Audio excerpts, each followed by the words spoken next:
The only thing that it truly solves is the incentive problem. That's all. Other than that, human beings will still be human beings. Fiat can and will be imposed by force. It's no surprise that during that time there were preciously little wars. El Salvador is probably going to do quite well. Everybody will have a low time preference. The law is the lowest form of acceptable human behavior. The very second that the ETFs came out, it opened the underlying asset, which is Bitcoin, to every financial instrument possible. If Bitcoin gets adopted to the extent we see it, what do you think will be the last bastion of fiat to fall? Or you just opened the can of worms, my man.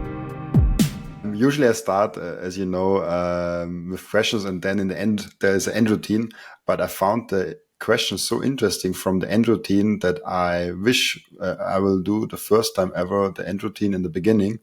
And the question from the previous guest for you was, what do you think the historical significance of Bitcoin will be?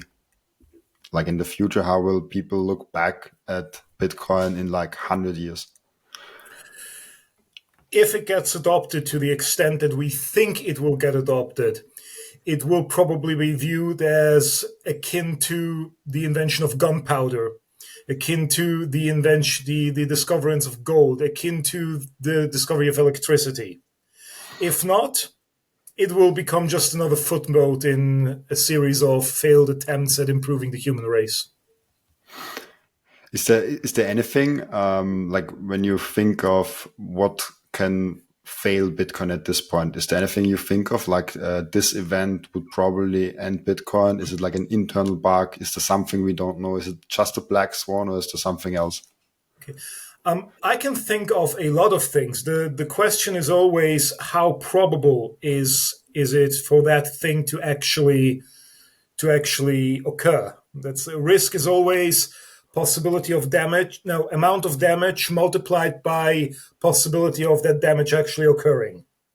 Yeah. That's how you calculate risk. So sure, if a giant asteroid hits the Earth and wipes out the human race, to make a really dumb idea here, that would totally stop Bitcoin. Somebody actually hacking the SHA-256 algorithm? No, absolutely not. Currently, it's not a thing. And even if we could just roll back the blockchain, get a new algorithm, and just agree that this is where we continue with it.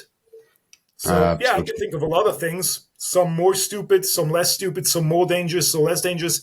Everything that seems to be really dangerous to Bitcoin is really unlikely to happen. And everything that is likely to happen, it doesn't do much damage, really. When we look at it that way, and I'm, as you probably know, all in Bitcoin, like there is nothing else that I want to right now own. I have some, in the past I had some other stocks. I had a lot of different experiences in a lot of other different financial assets. But right now I feel like Bitcoin is the only thing I even want to own, exactly of these reasons. I don't know any other asset that is like comparable to that of the risk reward. The chance that we have at the adoption we can see in the next 50 to 100 years, basically my lifetime, and the chance that it gets not there is so slow, is so less, and the chance that it could be there is so big. And which makes me wonder, why do not more people get it? And it's, I don't know, I ask this question a lot, but what do you see in your circle? What's like the current hurdle that people don't get over it? Okay, in my job, I have a lot to do with finance from the government side. So I get to speak to those people. There are several things that need to be taken into consideration here. And I initially would like to say the following. We should stop. This isn't you, but these people are around. We should stop chastising people who we've already pulled to our side, who've already allocated to Bitcoin for not being 100% in Bitcoin. We do not know about their circumstances. We do not know about their level of understanding. Now, what I have seen is, several things. First of all, Bitcoin is complicated. We think it's easy because we've already studied it. We've already dive deep into it. But the large percentage of the people who actually go into this don't know anything about it. They may know what the monetary background is, but they don't know what the technological background is. They know the technological background, but not the monetary background. So it's not uncommon for a new technology, and Bitcoin is a very new technology, especially compared to the alternatives, for people to be cautious. And why would you think that this is a bad thing? If we are right, and I assume we are, this hesitation will let us profit even more because we're the ones who are taking the advanced risk. Anyone taking the advanced risk will get more of the profit, and the other ones will get on board later. So everybody can adjust to his own risk behavior in how much he wants to allocate. Yeah, that's very true, and but I always see it like that when I approach people, and I became very passive with orange pilling people because I was this complete apostle of orange pilling people like just 2-3 years ago, but now I'm present everywhere with my clear name. Everybody knows me. I'm the Bitcoin guy, and everybody can come to me if they want to have education or they want to have like, oh, there are some free books you can start with. There is where you can buy Bitcoin. This is how I would probably start in the beginning to store Bitcoin. But I never bring Bitcoin up. It brings the topic has to be brought up with someone else, then I can join in the conversation. And it's really hard, and I manage to do it in the family. Sometimes I do it when I feel like he or she can actually benefit a lot from Bitcoin, and he or she is right now open to the idea of something new. That's really rare, the situation where I feel like, okay, this person could actually really benefit right now from it.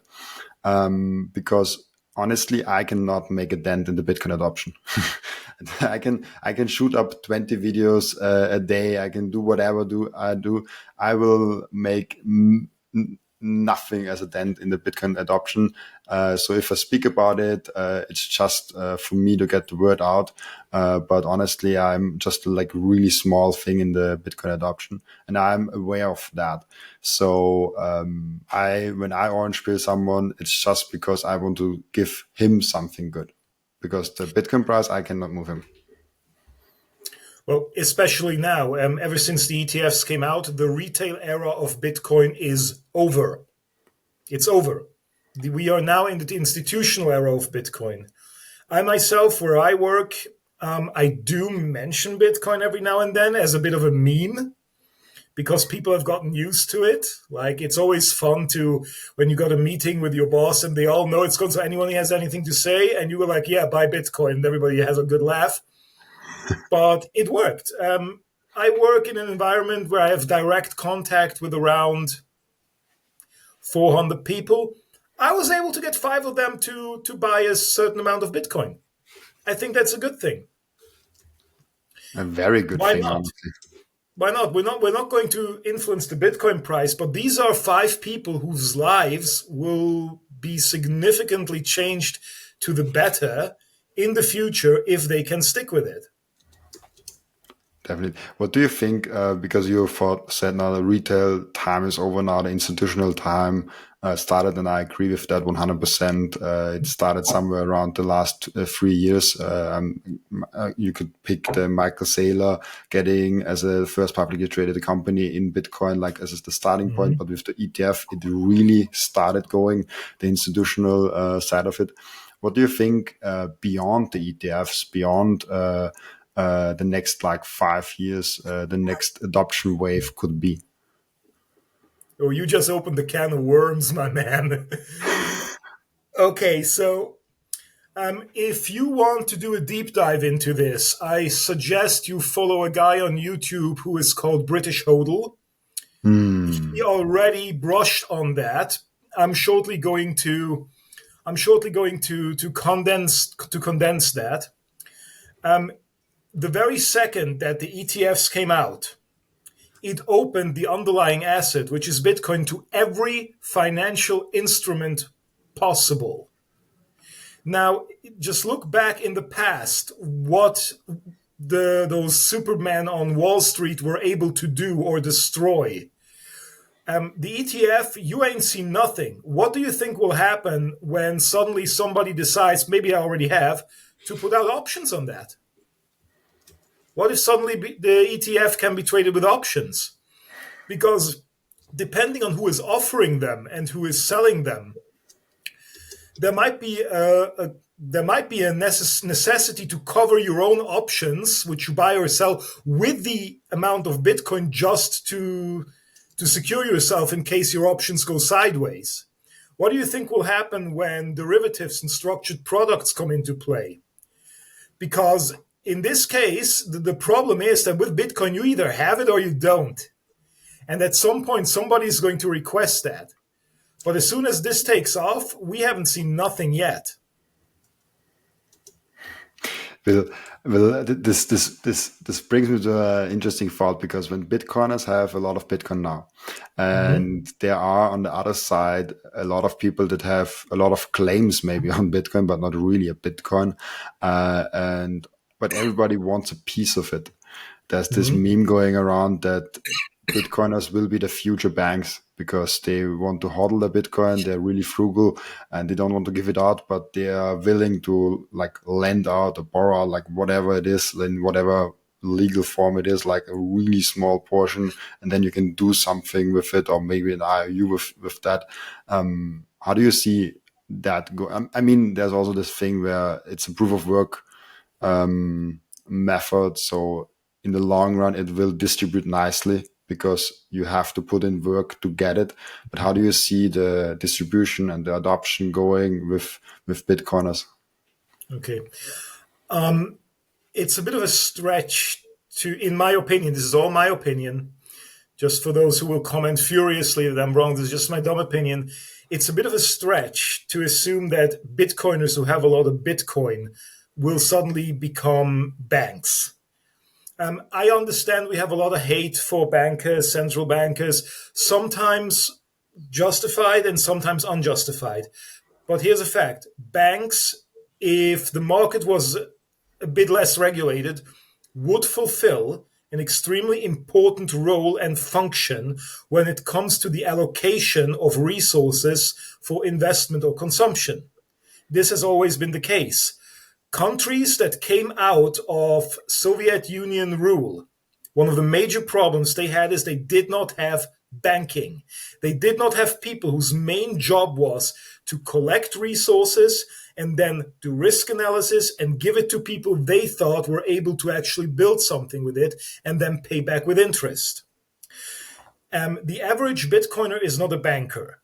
So even if the average Bitcoiner engaged in that, couldn't do it on their own, there would still be institutional mass have to be behind that, and somebody who's an expert. I know we don't like that word expert, but these are experts. The second thing that I would like to say is, again, we can say all the things we want about banks, that they're evil, that they're malicious, capricious, we can say all of that. But for the most part, and I know people will contradict me in that, they're not stupid.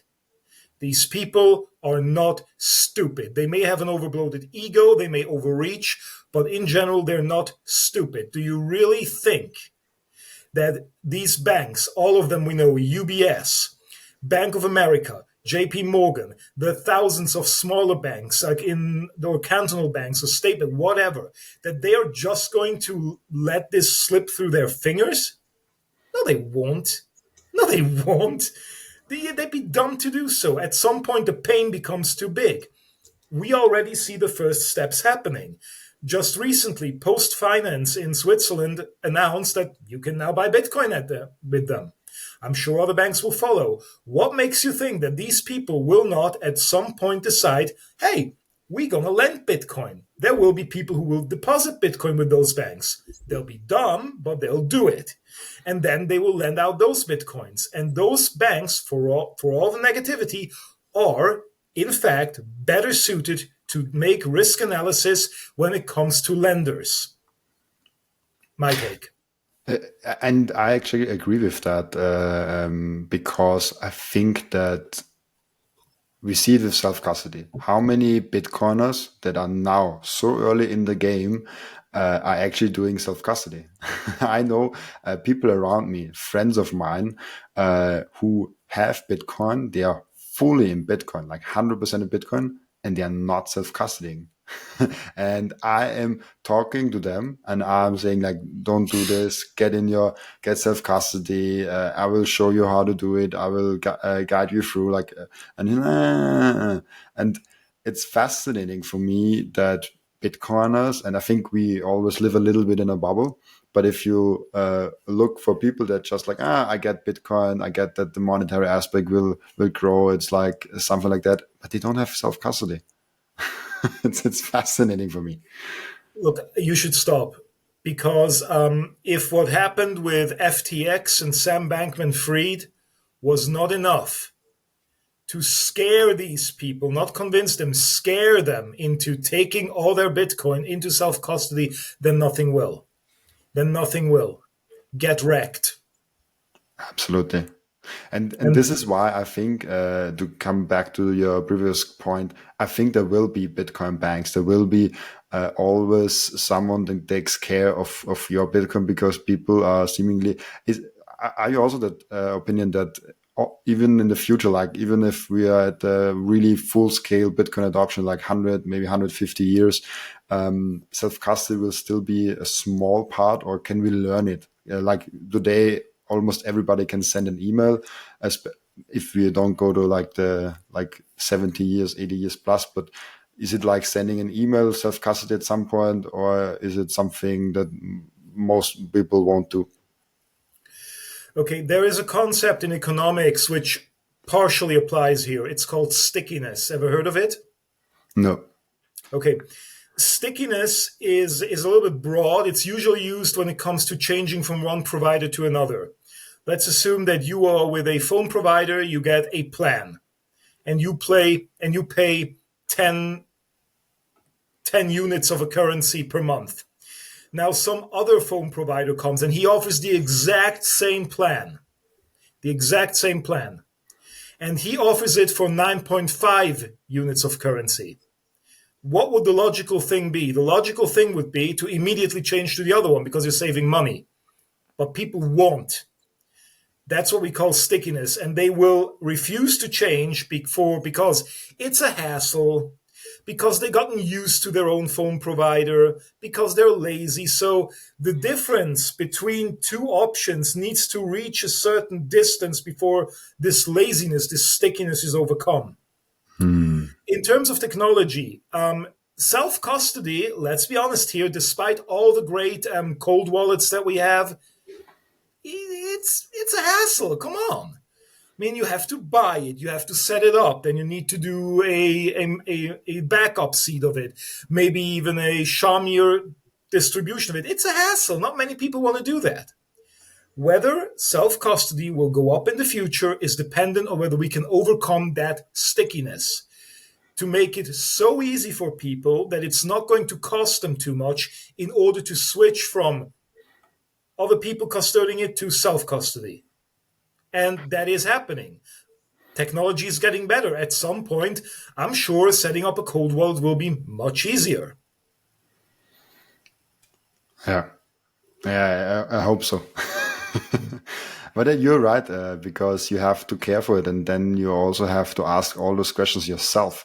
If you have just an exchange, you are used to that login password, maybe two-factor authentication and stuff like that. You're used to that with all your logins.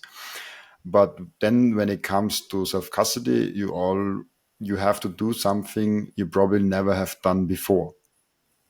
You have to take care of your keys. Then, as you said, you have to back up stuff like that. Then if you have a lot of money, you have to think of multi-signature, and then you have to think, oh, but maybe I want to have some inherent stuff like that. Like there's all of a sudden, there's a lot of things to think yourself. There's time that gets into that. There's risks involved in that, because if you do it yourself, you're also responsible, and you can Yeah. mess up when you're not educated and you just do it from something.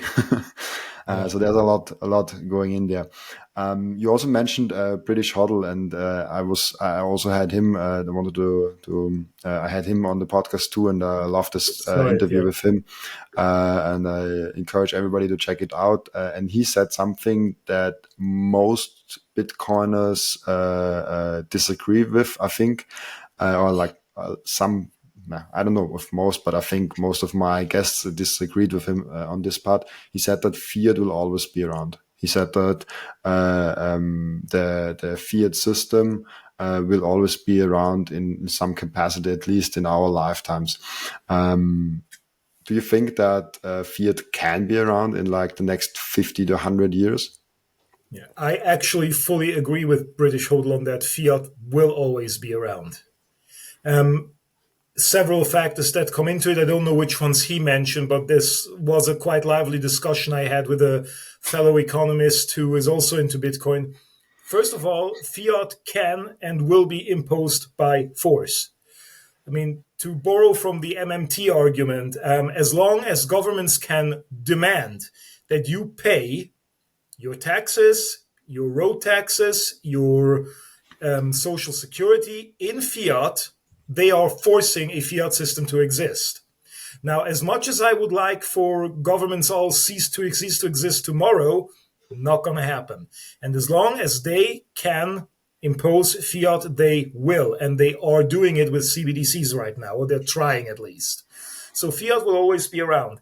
The last one is, again, as long as it is easier to make payments with fiat, stickiness will prevent people from using anything else. If Lightning takes off completely, it will burn out a lot of the fiat stuff. But that doesn't mean that fiat won't be around for certain government issued services or services that the government deems should not be paid with Bitcoin. Interesting because this crypto not Bitcoin, I always like when I get a comment with something that I completely agree with, but he uses the word crypto instead of Bitcoin. I said like agreed, but Bitcoin not crypto, please. Look, we all have these tiny things that irk us, and I think it's a good thing. I think it makes us human. It's nice.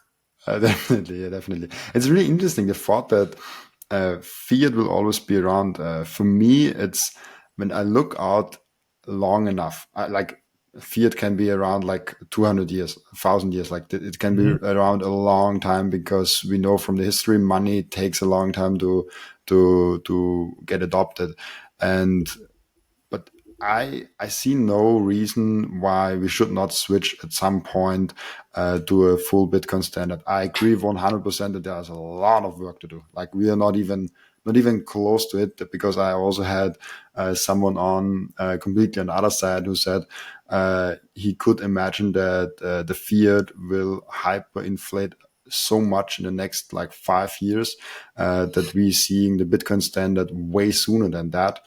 I also had the guy Swan on. He said like he cannot imagine seeing not a Bitcoin standard in the 2030s.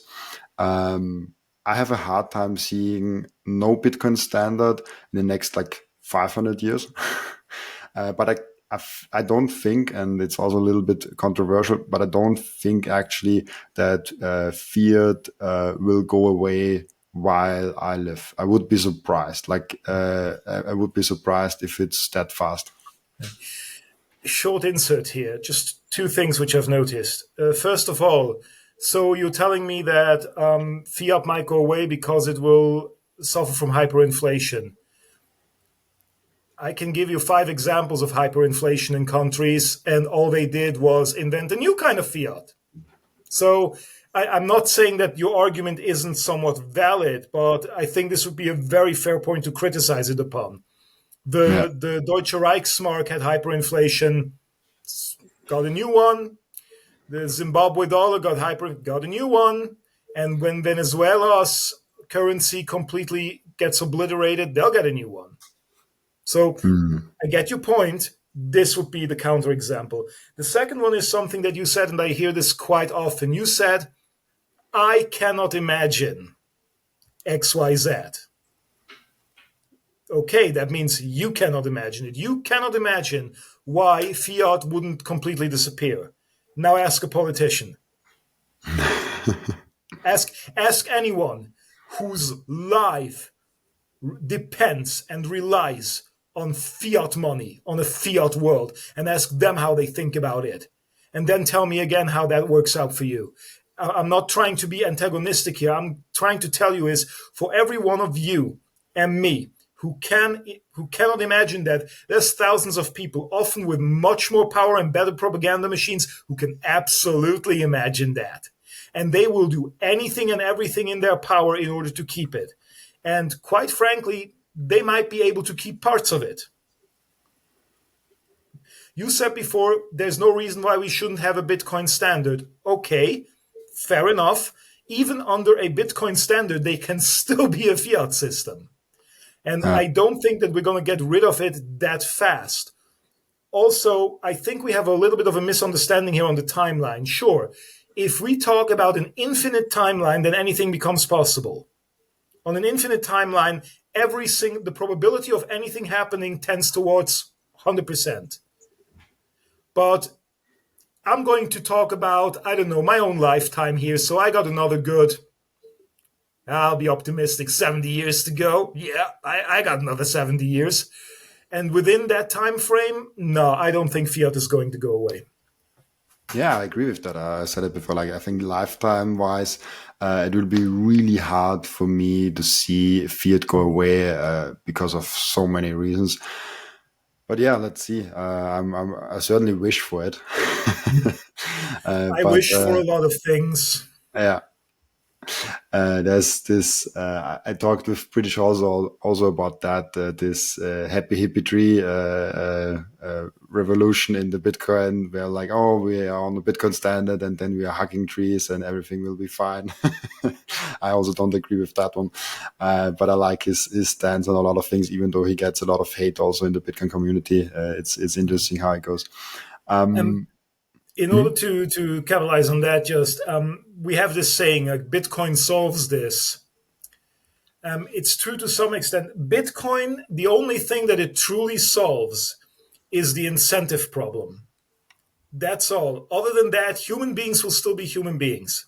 And why shouldn't we let them be? I mean, I assume that maybe I'm wrong, most of us Bitcoiners tend to be more on the libertarian or anarchist side of things.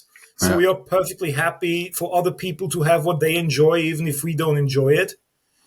And if Bitcoin just solves the monetary incentive problem and puts that right, including the time problem, whether you have short or long-term views on time, I'm fine with that. If it solves that, everything else, you can go hug your trees. Other people have an incentive once that is solved to do different. Why not? Go have it your way. I told you a lot about 21 Bitcoin, the best place for me to buy Bitcoin directly on a Bitcoin only exchange. But now let's talk about how to secure your Bitcoin. Once you got Bitcoin, you don't want to leave them on exchange. You want to take self-custody. You want to take responsibility of your own Bitcoin. That's why I recommend getting a BitBox. BitBox is an amazing wallet where you can not only keep your Bitcoin in a simple way, very secure, you can even create a passphrase. With that passphrase, you can basically create a hidden wallet on the device itself. Make sure to buy your BitBox in the link down in the description, and with code Robin, you even get a 5% discount.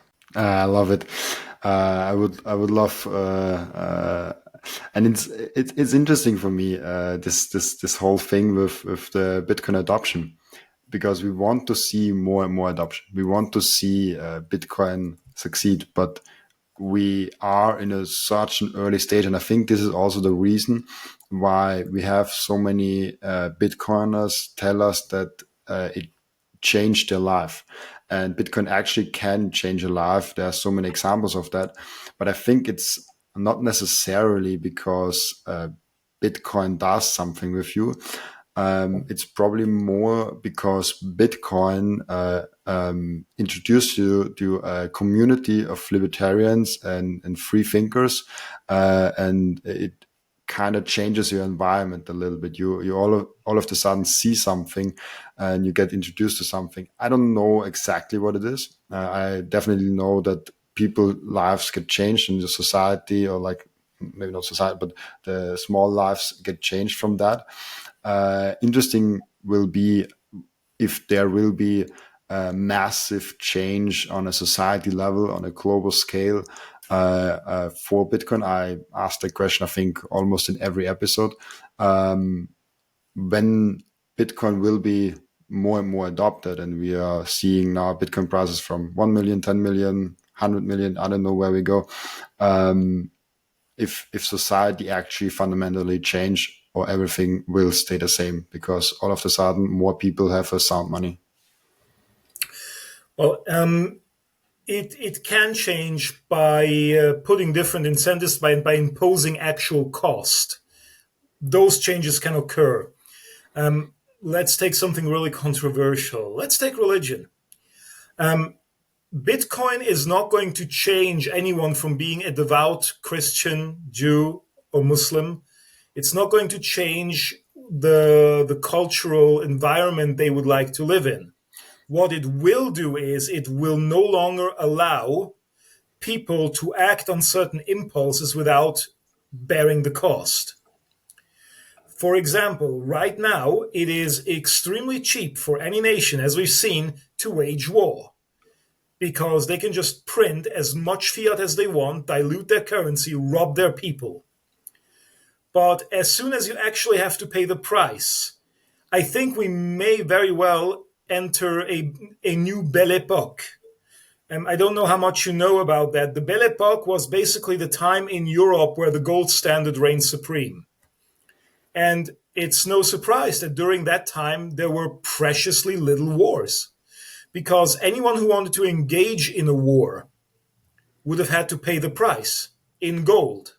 So it became extremely costly to enforce your views with violence. And any war that you wanted to wage, you actually had to convince the people to bear the cost, the strife that came with it. So if we enter a phase where Bitcoin becomes the main store of value, how many countries do you think, depending whether they be Christian, Muslim, Jewish, whether they be I don't know, culturally more aggressive or less aggressive, how many of them do you think will feel comfortable engaging in any kind of aggression when they suddenly have to bear the cost of it? That will be. I don't think they will. I don't think that that's going to be the time to say, well, fine, we would really love to fire 15,000 rockets at you. We would really love to send in 20,000 soldiers into this area or that area. But the problem is we have to pay for these rockets in Satoshis. We have to pay for these soldiers in Satoshis.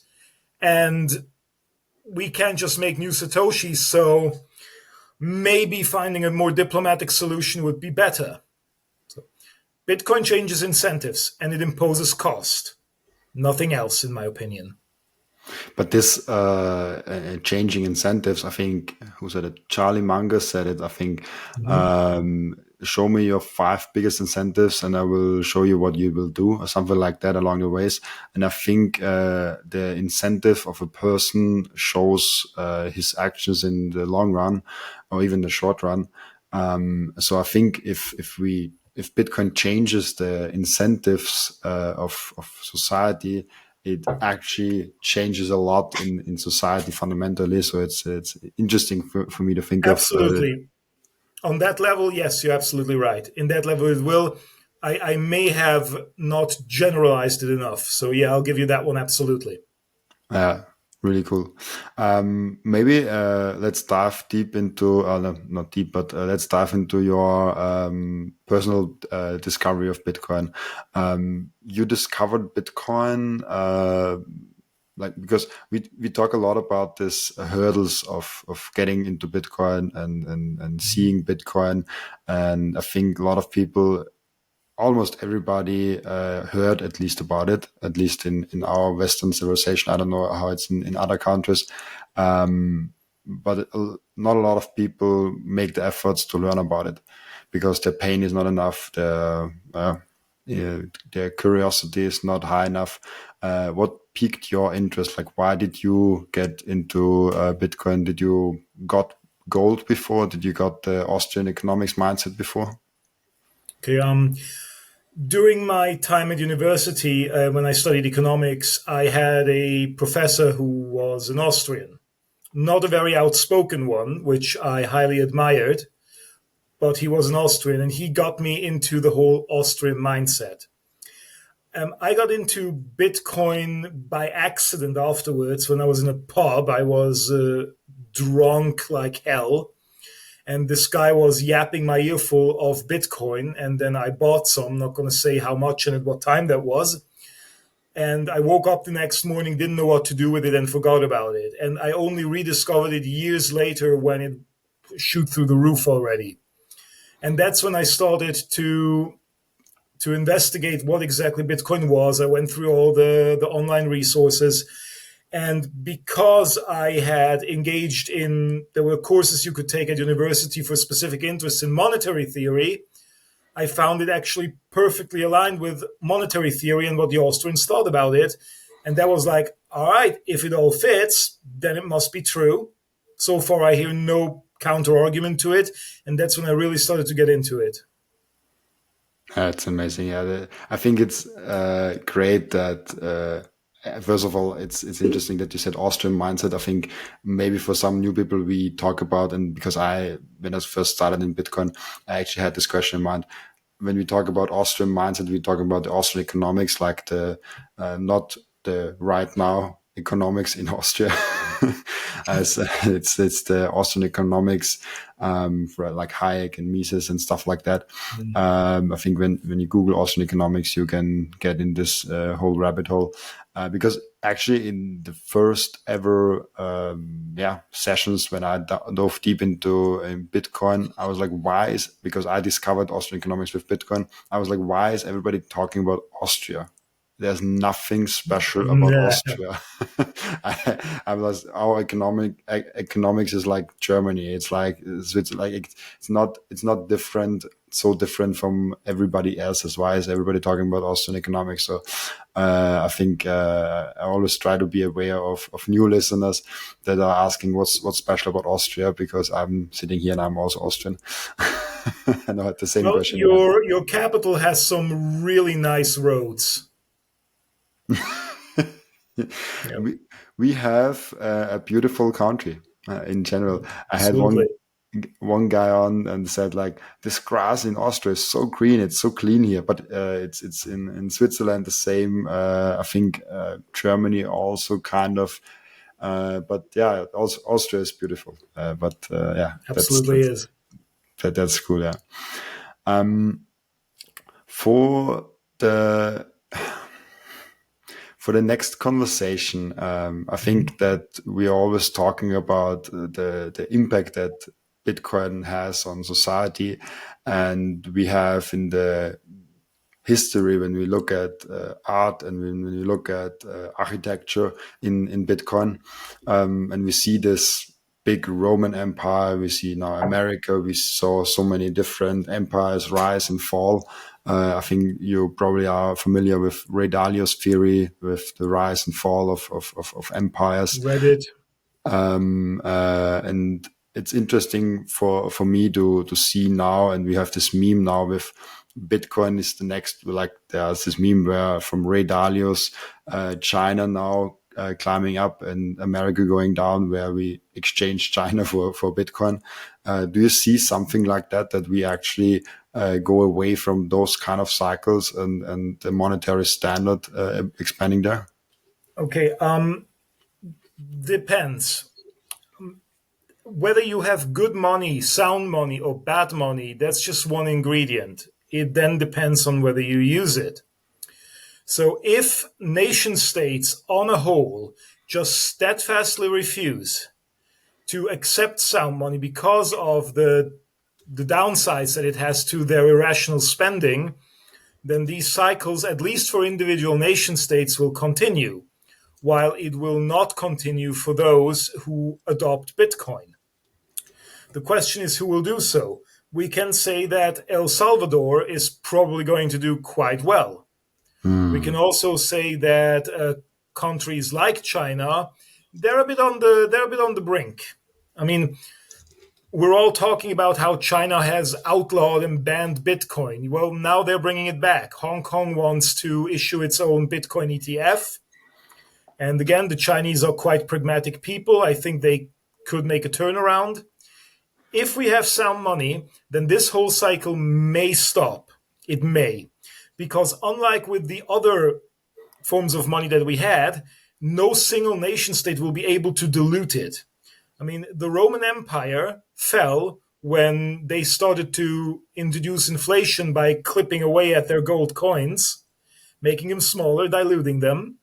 The Belle Epoque ended when they abolished the gold standard. Any nation in the future that adopts it could start to adopt something else. The question is, will the people be willing to participate in that? I don't think this cycle will end. I think this cycle is not dependent to a sufficiently large degree on the money.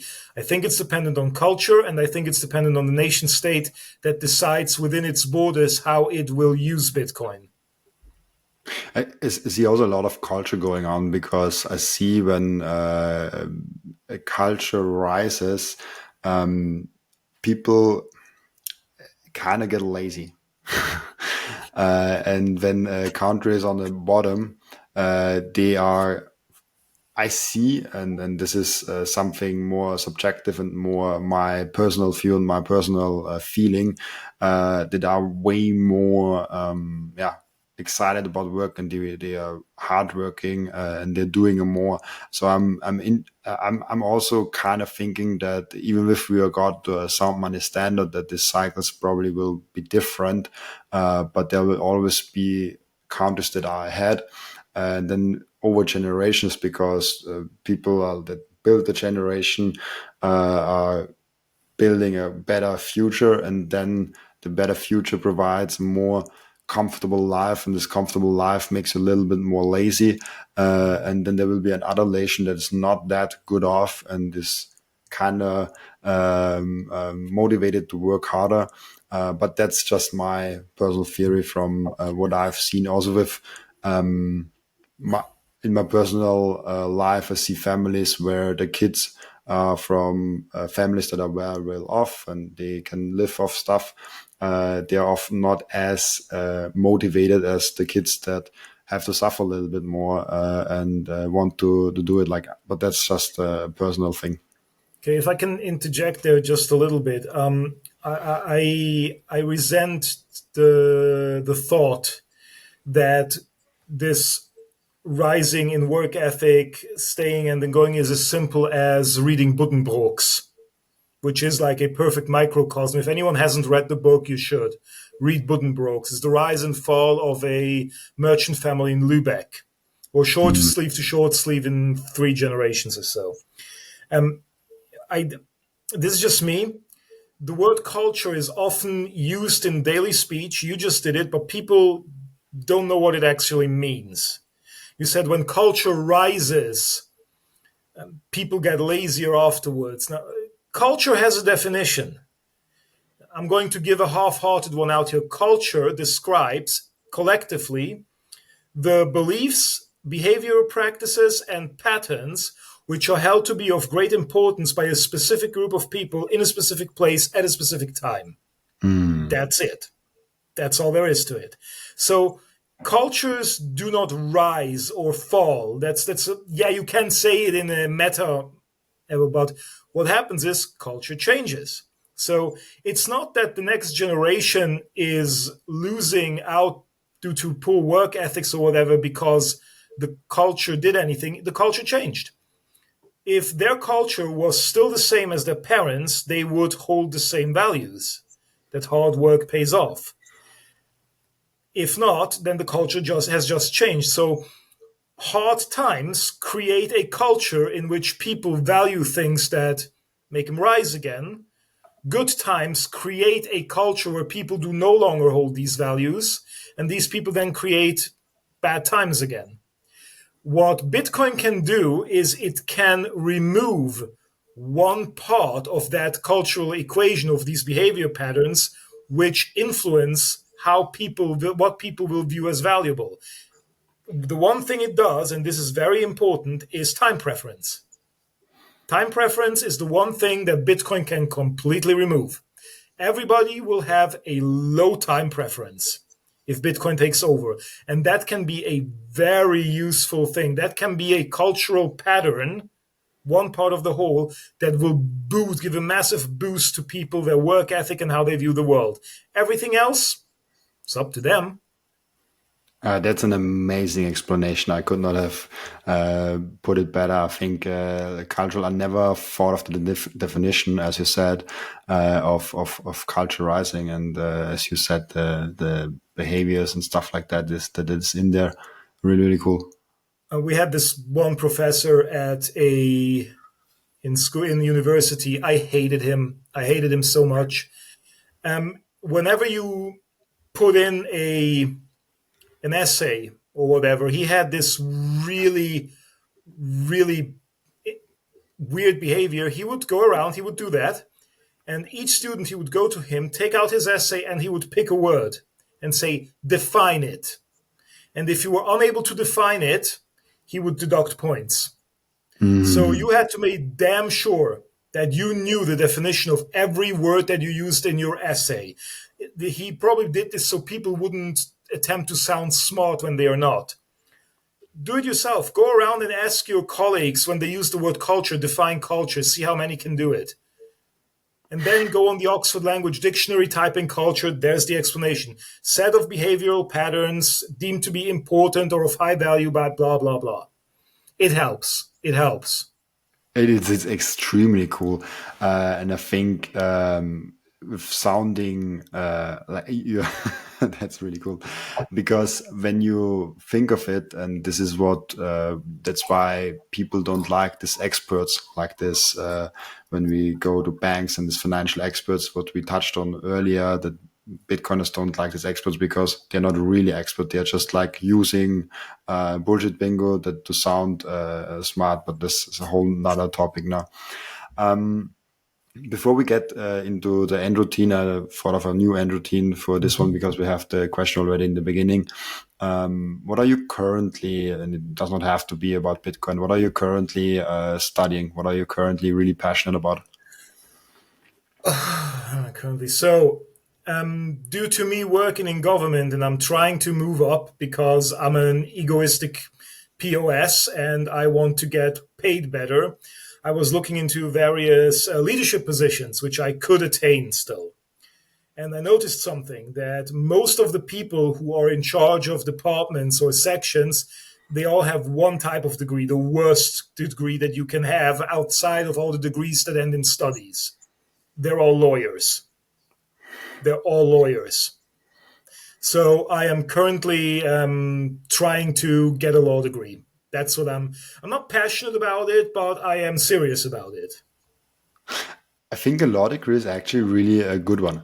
I also thought a lot about getting it myself, not because I want to reach some high position or something like that, as I'm full-time working here. I'm the only one working here, so I have the highest and lowest position as of now. But I think law is really interesting because it's the study of our current system, basically, of our current legal system, and it helps to know what system you're living in, even if you don't agree with some of the practices and some of the things in here, but it just helps you personally so much if you know the ins and out of the system, right? I agree. Ever since I started studying it, it has changed my thinking. It is extremely interesting. I get a lot out of it, but at the same time, it exposes some of the worst machinations that take place, which were sometimes introduced with the best of intentions. And we now see how they're being completely abused with a smile and a wink. As well, it's the law. Good explanation. That's great. It's the law. I always love that one. Do you think there should be an expiration date on law? I heard that a lot. No. or if there is an expiration date, there should already be a replacement in them. One of the main functions that the law has, there is this whole course we had to take, it's called legal theory, which is not really law. It explains to you what the law does and how it fits into society. One of the main things that the law does, it makes life predictable, or at least that's how they say it. It should make life predictable. Again, a really stupid example. The law makes life predictable because it says, doesn't, but if you own something, that's yours. And if somebody tries to take it from you, then they can't, in theory. So you can start planning. This is especially important in financial matters and in property rights and all sorts of things. Like, because if you do something a certain way, you know this is how the system will react to it, which makes it plannable. If we let laws just expire, then that whole section of society suddenly becomes unplannable. And I think that would be an undue burden on everyone and anyone. I'm not saying that we shouldn't change the laws that we have, that a more private focused law would be better, or at least a choice in what laws you want to subject yourself to, but just removing them, no. And this is one of the major criticisms that I hear, which almost make me want to vomit. Like people calling those people who are out there protesting for whatever reason, destroying public property, hurting people, injuring people, that they're being called anarchists. No, they're not. No, they're not. They're not anarchists. Anarchy means no rulers. It does not mean no rules. What they mean is enemy. Very important distinction. Those are animists. We hate animists. So if you're an anarchist or a libertarian, you should be very much in favor of laws and rules. In what form? I don't know. The current form, not the best. Not having them at all or just letting them expire, not so good either. Just my 2 cents. Yeah, that's interesting. I only have I mean, I did not dig deep into that at all, but I hear and see a lot that laws get outdated and they don't get changed because nobody wants to change them, or like they are just here and they're like, as you said before, it's the law. But obviously in some fundamental things, as you said before, it will be really dangerous if laws all of a sudden expire without anything coming afterwards. On the other hand, and this is something I need to add, I don't think we should measure ourselves by the law. We really shouldn't. I have this one professor right now. She's a quirky woman. She's quite quirky. She teaches civil law. In Switzerland, you would call it Zivilgesetzbuch. And she said something very interesting. She said, never forget that the law is the lowest form of acceptable human behavior. So, yeah. So if you ever encounter anyone, we shouldn't say it's the law, but at the same time, we also shouldn't say, well, it's legal. So if anyone comes to you and say, yeah, I did it, but it's legal, that immediately tells you all you need to know about that person. Because me as a I hope empathic modern human being, I think I can hold myself to a higher standard than the law. I don't think I need to see where is that level where I can skirt closest to without getting punished just to get what I want. I mean, if I wanted that, I'd become a politician. Like, no. So we shouldn't say it's the law, but we also just shouldn't say, well, it's legal. I think we as Bitcoiners, if we want to set an example, we should hold ourselves to a higher standard. Oh yeah, it's really cool. I never thought of that because I don't think a lot about the law. But the law is the lowest set of, and we should hold Of ourselves acceptable human behavior, yeah. Wow, that's really cool. I learned a lot today already. I have usually end routine, you know it, where the previous guest is asking a question for the next guest.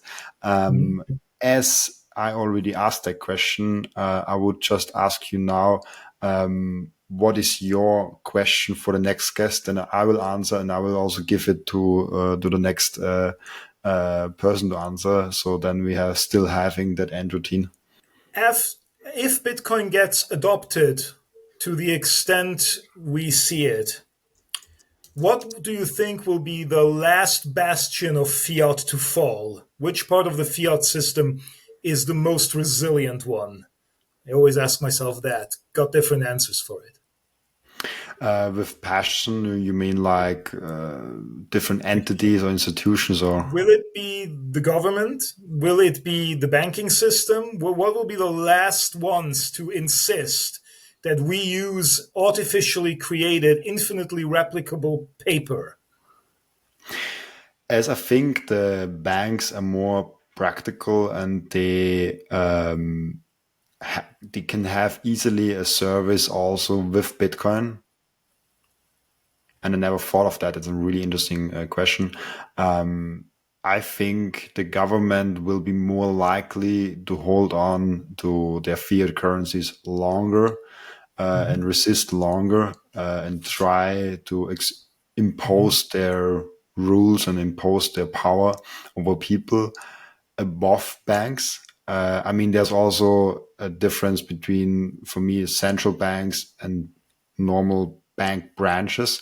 Because central banks, what are they doing when you don't have the fiat systems? So maybe central banks even above governments. But I think the local banks, and there's also like a lot of examples already there, they are already embracing in some parts. You mentioned the example of Switzerland. There's examples in Germany with the Volksbank, Raiffeisenbank Yeah, Mitte I or heard something that like one. that. They are embracing Bitcoins. I think the normal local bank branches are one of the first that embrace Bitcoin and be like, okay, we can custody, we can lend Bitcoin, and governments and central banks on the higher elite level are the ones that take a longer time. What do you think? Makes sense. Who was most involved? So yeah, it's a good answer. I received some really interesting answers to that question from others, and maybe just not to influence your next guest. When we're done here, I'll tell you what the most interesting answer was in terms of what will be the last bastion of fiat to fall. Perfect. Then let's leave it at that. And yeah, thank you for being on, and thank you for doing that. Yeah. Then I usually ask the last question: where can people find you, or where can people reach out to you if you wanna give something? Where can people find you, or even if you don't want to be, it's also fine. If people want to message me, they can find me on the following email address. That's BTC, like Bitcoin, at adverse.ch. That's where they find me. I am on Twitter with quite a sizable following, but I'm not giving out my handle. So one of the things. So if somebody wants to ask me a direct question, then they can find me on the BTC at adverse with a v.ch. Perfect. Then thank you for your time, Mike. Bye bye.